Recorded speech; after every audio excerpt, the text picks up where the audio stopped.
आत्महत्या करने के लिए तैयार हो जाता है। और जीवन दान के माध्यम से क्या करना है? दया के भाव ही जगाना है। जीवन दान के माध्यम से क्या करना है? दया के भाव जगाना है। और मैं यहाँ 100 लोग बैठे हैं, 50 लोग बैठे हैं, अगर किसी के साथ भगवान न करे जीवन में 2 चीज कभी बता के नहीं आती, पहली है दुर्घटना और दूसरी बीमारी। इस पे किसी का बस नहीं चलता। और कोई व्यक्ति ऐसा करके नहीं बोल सकता दिल पे हाथ रखे कि मेरे साथ कभी दुर्घटना नहीं होगी या मैं कभी बीमार नहीं होऊंगा। ठीक है, 50 लोग बैठे हैं एग्जाम्पल के लिए, और किसी एक व्यक्ति को चोट लग जाए,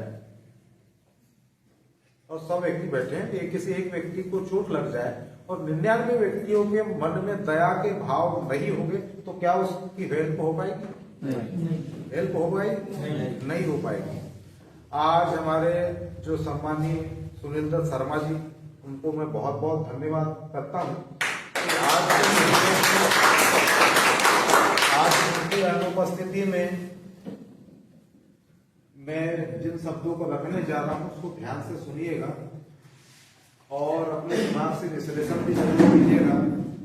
आज हर आदमी अपना घर, अपना परिवार, अपने बच्चे खत्म हो गया। और शहरों में तो अपने लिए बुरा मत मानिएगा, मैं ग्रामीण अंचल से हूँ, शायद किसी को शहरी अंचल वाले को बुरा लग जाए। शहरों में हम क्या बना रहे हैं साहब? अपने लिए, खुद के लिए जेल खाने बना रहे हैं। शहरों में क्या बना रहे हैं? अपने और अपने परिवार के लिए, खुद के लिए जेल खाने बना रहे हैं। आज शहरी अंचल का व्यक्ति, WHO की रिपोर्ट है, स्ट्रेस में ही पूरा जीवन गुजर रहा है।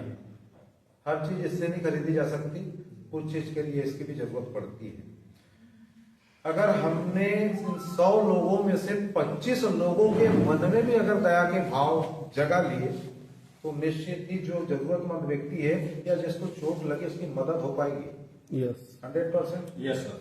तो हम जीवन दान के माध्यम से एक परिवार का निर्माण कर रहे हैं। और उसमें क्या कर रहे हैं? एक परिवार का निर्माण, और परिवार की परिभाषा ही अपने आप में अद्भुत है।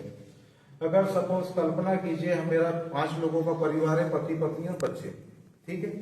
कल्पना कीजिए, सोचिए किसी एक व्यक्ति की अगर तबीयत खराब हो जाए तो उसकी व्यवस्था में 4 लोग लग जाते हैं, जिसके हाथ में होता है जो वो चीज करता है। कोई एम्बुलेंस को बुलाता है, कोई डॉक्टर को इनवाइट करता है, कोई पैसों की व्यवस्था करता है। कुल मिला के उन चारों का उद्देश्य होता है कि एक व्यक्ति तक मदद पहुंचाए। ठीक है। दूसरी चीज, पुष्पक विमान आपने सुना था? कल्पना कीजिए किसी ने कुछ लिखा, वो उतना लंबा नहीं जाना चाहता, लेकिन आविष्कार हो गया और आज हम लोग घूम रहे हैं। तो सुनील दत्त शर्मा सर ने क्या किया? कुछ नया किया क्या? नहीं किया। हमारे सबसे उम्रदराज व्यक्ति भी यहाँ बैठे होंगे और उसी परिवेश में हम भी जी रहे हैं। तो किसी की शादी होती थी या किसी की मृत्यु होती थी, किसी की शादी होती थी या किसी की मृत्यु होती थी, तो शादी में हम लोग जाते थे, कन्यादान के स्वरूप में 2 रुपए 5 रुपए यथाशक्ति अनुसार देखे आते थे, यथाशक्ति अनुसार देखे आते थे। किसी के यहाँ अगर मृत्यु हो गई, कई गाँव में अभी भी परंपरा चलती है और अभी भी चलती है, क्या जो मृत व्यक्ति उसके पैर छूके आते हैं, कुछ दाल चावल ये वाली भी परंपरा ग्रामीण अंचल में चलती है। कुल मिला के उन बुजुर्गों ने जो भाव जगा के गए, आज उस परिवार को उसका बेनिफिट मिला कि नहीं मिला? मिल रहा है। भले वो आर्थिक रूप से बहुत छोटा हो या बहुत बड़ा हो, लेकिन ये परंपरा जो चलाई गई, इसका उद्देश्य क्या था? उस एक व्यक्ति को मदद पहुंचाना। वो चीज आज हमारे अंदर जो थी वो मर चुकी थी। आज जो दया के भाव थे, बुरा मत मानिएगा, जो सच्चाई है उसको मैं दर्शाने का प्रयास कर रहा हूँ। भाव मर चुके थे, दूसरे की मदद करने के भाव मर चुके थे, है ना। तो भाव पुनः सुनील दत्त शर्मा सर ने हमारे अंदर जीवित किया और एक जज्बा हमारे अंदर कायम किया। एक वाक्य को सुनिएगा ध्यान से, और सुनने से ज्यादा समझने का प्रयास कीजिएगा। बहुत से गरीब हैं, अमीर है, बहुत बुद्धिजीवी है, पुष्कल पढ़े लिखे हैं, छोड़ दो ये सब। आप क्या है ये महत्वपूर्ण नहीं है। आप क्या है ये महत्वपूर्ण नहीं है। महत्वपूर्ण ये है कि आप क्या कर सकते हैं। दूसरी चीज, जीवन में मेरा अपना तजुर्बा है। व्यक्ति विशेष को देख के कभी भी उसकी पोशाक देख के, व्यक्ति विशेष को देख के जज नहीं करना चाहिए। अक्सर धोखे खा जाते हैं, अक्सर लोग धोखे खा जाते हैं। तो कल क्या था? वो बीता हुआ कल था। आने वाले फ्यूचर के लिए सोचना है, आने वाले फ्यूचर के लिए सोचना है। एक महान व्यक्ति जो धन के लालसा से समाज की सेवा करने नहीं निकला, बाकी बहुत से मैं समाज सेवी को जानता हूं जिन्होंने नाम को कमाया लेकिन ये बनाने में नियत रही। एक महापुरुष को मैं जानता हूं, महापुरुष शब्द का उपयोग क्यों कर रहा हूं, और यहाँ जितने भी लोग बैठे हुए प्लीज मेरी बातों को बिल्कुल अन्यथा मत लीजिएगा, किसी भी धर्म से मत जोड़िएगा, है ना। पहले निवेदन है, जो मुझे अच्छा लग रहा है, जो चीज अच्छा है तो उसको मुझे प्रेजेंट करने में कोई हर्ज नहीं है।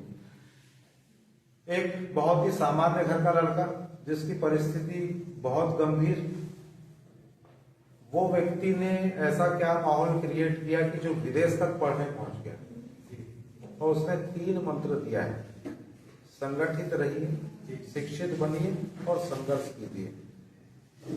उस व्यक्ति ने जब तक ये धरती रहेगी तब तक नाम रहेगा। वो भी एक साधारण व्यक्ति था और उसने एक लीडरशिप की, लीडरशिप जो की निस्वार्थ भाव से की और लोगों की मदद के लिए की, और उसने जो मदद पहुंचाई वो नींव का पत्थर साबित हो गया, नींव का पत्थर साबित हो गया। और आज कहीं ना कहीं हमको सबको आ जाती है, मातृ शक्तियां भी बैठी है और हम कांधे से कांधा मिला के चल पा रहे हैं, उनमें भी उस महापुरुष का बहुत बड़ा योगदान है ना। जीवन में आपको संघर्ष करना पड़ेगा, परिस्थितियां क्या है मैटर नहीं करती, संघर्ष करना पड़ेगा। शिक्षित बनिएगा, नहीं आता आपको अनाराम पढ़ना कोई जरूरत नहीं है। मेरे को अगर नहीं आता, कोई चीज नहीं समझ में आती तो अपने अंदर से शर्म को मार दीजिए, शर्म है क्या मेरे को नहीं पता, मेरे को नहीं समझ में आ रहा है, थोड़ा बताइए क्या है, इनसे मुझे सीखने मिल रहा है। और जीवन में आप कितने से बुरा व्यक्ति हो, उसमें भी अगर कुछ अच्छा ही है उसको धारण करने का प्रयास कीजिए। दूसरी चीज, आज मैं एक बात, इन वाक्यों को इतनी लंबी चौड़ी कहानी क्यों बता रहा हूं, हो सकता है कुछ लोगों के दिमाग में, अब आप लोगों के माध्यम से एक नए भारत का निर्माण होगा और पूरा भारत समृद्ध होगा, जिसके आप और हम सब आज इस बैठे हुए गवाहदार होंगे, है ना। और सुनहरे अक्षरों में लिखा जाएगा और सम्मान के साथ आप सभी का नाम भविष्य में लिया जाएगा।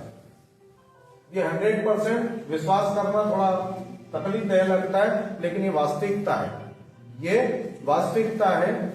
क्योंकि आज जरूरत है साहब, आज बॉर्डर पे जितनी बड़ी लड़ाई है वो देश के अंदर भी बहुत बड़ी लड़ाई है उससे। आज जो सेना तैयार हो रही बेरोजगारी की, ये बहुत खूंखार खतरनाक, क्योंकि भूखे व्यक्ति से न जाने यार पैसों की आवश्यकता नहीं, थोड़ा भोजन दे तो कुछ भी काम करवा लो, मर्डर तक करने तैयार हो जाता है ना। तो आज हमको, आज जो परिस्थिति निर्मित हो रही है, जनसंख्या बढ़ रही है, कुछ ना कुछ तो ऐसा करना होगा, है। तो हम लोगों को रोजगार दे पा रहे हैं, उनके अंदर दया के भाव जगा पा रहे हैं, और दया के जो भाव जगा रहे हैं उससे निश्चित ही मानव समाज को मदद मिल रही है। ठीक है, ये पुण्य का काम है ना। तो ये सभी चीजें होने वाली है। दूसरी चीज, यहाँ पे बहुत आगे लंबा टॉपिक हो जाएगा, चलिए मैंने शुरुआत किया, आप जितने लोग यहाँ उपस्थित हैं शारीरिक रूप से सभी फिट हैं? फिट है, फिट है ना। मैंने जब शुरुआत की थी तो मैं